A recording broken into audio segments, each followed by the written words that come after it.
Hey, Composing Gloves here, and today we're going to talk about the Oscillator tab. Glad you could join me.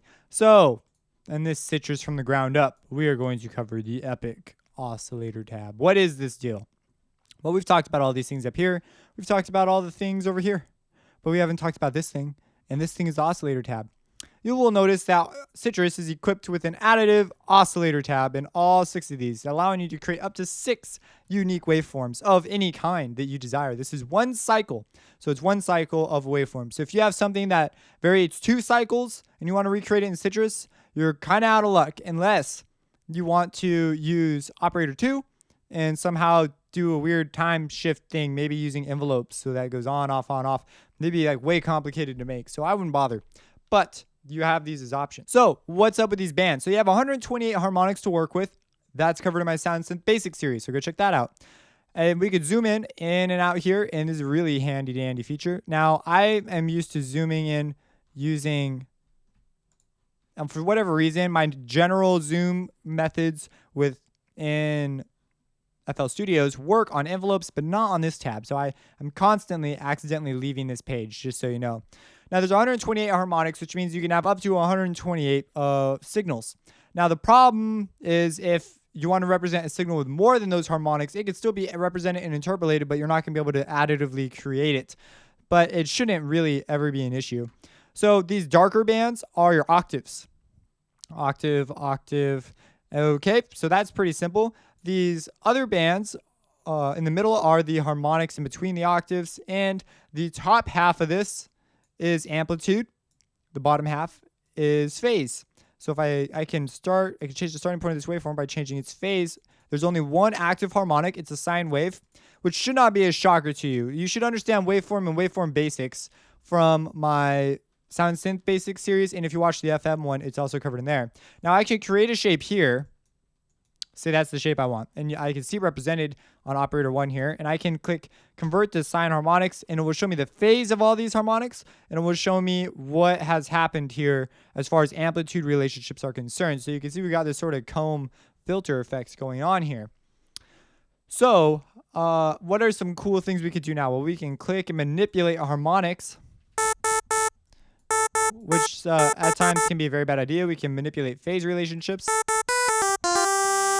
But you have all these other nifty options. One of them is you can alt-click to reset a value to its default, or just to get rid of it, really. Not reset it to its default, just get rid of it. So you alt-click to do that. You can control-click to make a phase lock. You see it turns light gray. So turns light gray. It turns, let me just get close, light gray. These are locked. So now, if I try and do stuff, it doesn't work. I can't touch that. It's off limits. And you can hold down the mouse and simply click to get rid of it with your control left click. So that's really nifty. So those are some ways to manipulate this right off the bat. And that's pretty much what I've always used, but there are more black magic ways, ones that I've underused. So first, let's go to a triangle wave. So here we go. We'll convert it to sine harmonics. And we're like, oh, all right, now we're gonna mess with this thing good. So we see we got this relationship thingy going on here, and each one of these harmonics is a sine wave because you've watched my series and you know about that jazz. We have the ability to smooth things, so it will take things and it will smooth them out. And if you continue to push it, you'll eventually end up with some variation of a weird wavy form, very similar to a sine wave. So as you can see, it's interpolating more and more and more and more and more, and we'll eventually, actually, if we keep doing this for long enough, now, we would reach a saw wave if we didn't have all our phases all over the map. As you can see, we get much closer to a saw wave. How did he know that? Well, he must have done like a sound basics tutorial thing that I still haven't watched. So, okay, we can convert a shape to sine harmonics. We already know about that. So that is referencing whatever's going up here. We can analyze a single cycle waveform. So if you have a file, it'll take the first cycle of a waveform that it detects, and it will make that the base oscillator shape. That's pretty cool. You might not have a bunch of those lying around, though. How do you start building them up? Well, you can export a single cycle waveform. Let's say you have some carrier wave. Let's say this is it.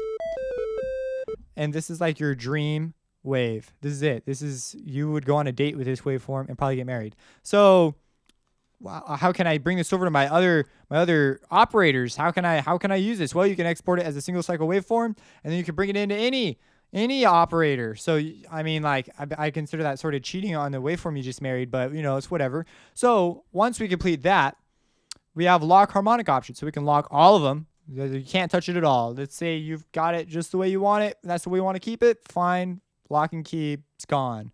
Or you can lock odd ones, even inactive ones, so it'll flip them.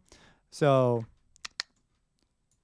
yeah, so harmonics that have no level going on, you do, as you can see, you do some pretty funny stuff.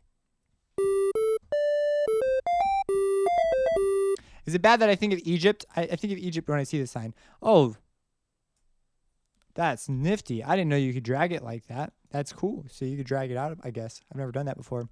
Learn things every day. You can invert it, and so you can invert whatever your selection is. And I'm going to go back to none. But as you can see, you can create some rather interesting textures. And look at that. But as you can see here, we have an extraordinarily unusual overtone scale thing.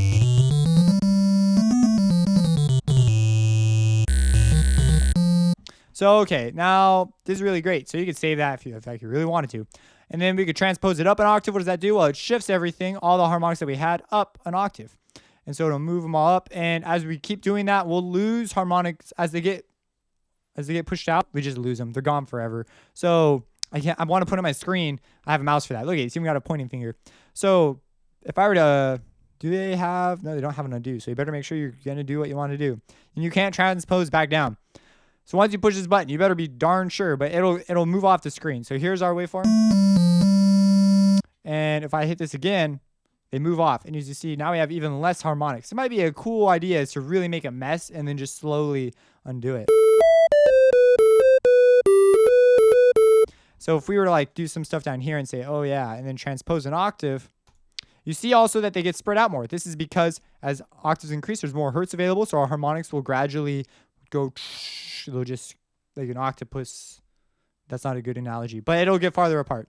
So, okay, we could shift things left. So if you shift them left one, you can keep shifting them left and say da da da. And we notice that they appear. Oh, nope, they just disappear. My bad. I thought they would reappear. So, and you can shift them right one. So they go do do do do do like ants. You can smooth them. So if you smooth them, it'll interpolate values and try and accomplish a curve. This is the soft version. And you see it affects everything that's not been selected. That might not be something you want. So you might go, hey, I want you to lock something. I want you to lock all my inactive bands. So all my inactive bands have been locked. So anything without amplitude on it. Now, if I click smooth again, smooth up. It will smooth only those. It won't continue to add curves. Now, maybe I wanted that. So I'll come over here and unlock my harmonics. And there you go. That's like going to be the next big electro bass saw wave thing. One thing, you have smooth up hard. What is this smooth up thing? Well, the smooth up hard is just the same thing, only it does the job a lot faster. It's a lot more intense about what it does. So it'll smooth it up, and we'll just get more and more and more of a curve till way cool. We can put that there and smooth up to create that. Interesting ways of adding resonance in a very controlled manner. So, how nice. So we have attenuate Gibbs phenomenon and completely remove the Gibbs phenomenon. What the junk is this Gibbs phenomenon, you ask? Well, this is one of those things that I spent forever looking up and it ended up being stupidly simple. But the thing up here was like, when I was first trying to figure it out, this is just a mess. Anyways, it's really freaking simple. So let's go to a square. Let's go to a triangle wave. And as we get, this triangle wave looks perfectly solid right now, but let's look at it through an oscilloscope. That's one of my favorite things, how it just switches to an oscilloscope. It's a beautiful thing. All right, so I gotta configure this a bit to show you the Gibbs phenomena because it's really simple. And understanding what it does is really important. So we're gonna go to a G0. There it is. And if we apply a filter to this, let's get a straight saw wave. You see those? You see that ringing? they'll call it ringing. That little bumps. This is undesirable. Where's my freeze button? I have a freeze button. Freeze it. So this stuff right here, yeah, that's no bueno, man. That stuff's not good. It's not good for my digestion. So how do we get rid of that? Well, first of all, you might be saying, why is that bad? Well, it's just a phenomenon some guy named Gibbs found. And he's like, hey, look at this is a thing. It happens around square waves. Wherever something reaches a limit, so let's say our waves are approaching 0, and we notice that as they approach 0, the rings become more. So as you add harmonics near the edge where it's trying to make the corner, or a line, for example, where it's trying to make an instantaneous change, we get this ringing where it goes up. And that's not necessarily a true saw wave. Like, that's not what we're going for in the ideal saw wave. And so in FM, this could make a difference as an operator. Shouldn't make too big a difference because they're like really tiny. But in high ratios, it could. So what do? Well, you come over here, you go to attenuate Gibbs phenomena. First, let's see what's going to happen. So let's convert it. Here's our sine, or here's our wave. Attenuate Gibbs phenomena. Oh, look at that. It changed. And you can see the ringing actually now in the picture itself, but it's still more easily seen over here. So let's unfreeze this and play it now. See, it's far more under control, and we can even do this. I don't like it. Completely remove it. It sounds, we lost a lot of our brightness. You see, just went away. Like, here's a giant slide and just goes away into nothing. Well, would this be desirable? Well, if you're using this as a modulator, maybe you want this. Now, of course, this would get rid of the clicks when you're modulating something. However, let's return this to a sine wave. Modulate 1 by 2. Whoops, that's 1 by 1. Which, if you are paying attention, produce the same result as this. Interesting.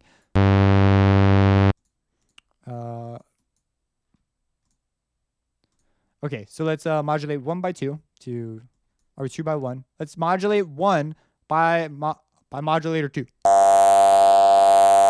That's what you get. Now, that's with the Gibbs phenomenon removed. With it not removed, I don't know. I personally don't like that, so I'm going to use it. First, you got to convert to sine harmonics for this to even work, though. Okay, quick note. So you're up on the curve on a way to remove it. I wonder if you use it multiple times. Oh, it does. It gets rid of it more. So you see the transition points. Now, the one thing you need to note is this is adding a curve to our signal. If we keep using it, it will continue to do so. And this isn't necessarily a good thing. But just so you know, that's there. Because we'll go watch my FM series and you'll find out. Now we have reset phases, so we can reset all our phases back to 0. And we can also randomize phases. It just randomizes all our phase. So that's really great and nifty and dandy. So you could create a whole bunch of cool stuff. Now let's really quick talk about adding high harmonics. Well, one other thing, you have copy, and then you think, oh yeah, copy and paste is simple. Not so. This paste option is freaking complicated. So okay, you have replace, add, subtract, multiply, and blend in your paste options. If you were to copy a contour from or a waveform, a one oscillation waveform, well, geez, what can you do with that? So on add, it will take the contour we copied and it will add it to whatever we're copying it to. So the harmonics will add together and you'll get a totally new one. You can do replace, which is the conventional use of copy and paste. You copy it and then you copy it and you paste it over whatever you have. You can subtract the contours, you can multiply them, or you can blend them, which I believe is a 50% ratio, so 50-50. So if we click like blend, so let's click like copy and then let's paste it and let's multiply it. Bang. So there's no excuse for not coming up with interesting timbres just off of this alone. This is already stupidly complex. Like when you know about FM and you're kind of trying to accomplish what this does by itself, it's like, what the heck, man? But it does it a different way and it's more predictable. And there are certain things that you would not be able to do using this method. So like still like no bueno, but this is still like freaking ridiculous. Additive synthesis, man. One tab. It's all you need. So, okay. Now let's get rid of these. Let's talk about high harmonics real fast. I just want to give you a more intuitive understanding, not necessarily any technical stuff. So we add some stuff. We notice we're getting curves when we have curves. Okay. So we have a sine wave, and we get a curve when we add a sine wave. Fine. Let's do a triangle wave. Okay. Add harmonics. Hey, we're getting straight bump line things. We're getting lines. Hey, where'd our bumps go? If I go back to the curve, Now they're all curvy. Now they're all pointy. Wow, I think we've discovered a trend here. Oh, saw wave. We get a bunch of tiny saw waves. It's like they breed each other. Like they're just tiny saw waves. And then we do it again. Oh, look at that square wave. It looks like a little city. I could probably take this, copy, do a Photoshop and make a mural out of it and tell this cool story about how I got this idea from this tutorial I did. And I could probably make millions as an artist. And we got pulse wave. Maybe that one's a better one. We have like a skyscraper over here, an enormous building. I'm not sure what that would be. The factory. So yeah. So as we notice, high harmonics look like they're larger harmonic. I'm unsure if this is just a product of what Sytrus does or if this is really how high harmonics look. So just so you know, I'm not claiming knowledge. I feel like it would be the same. I feel like I trust image line and what they've done here. But I would not be surprised if it was slightly different.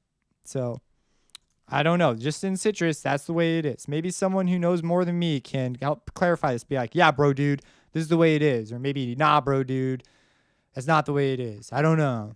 But I suspect it is. I trust image line right now, man. I trust him. They didn't say nothing about this in their manual thing that said that this is important to know about. But I don't know. So, okay. Maybe they did and I just skipped it. I don't know. That's high harmonics. It's a really powerful tool. Yeah, if you have any questions, let me know. Subscribe and have a blessed day.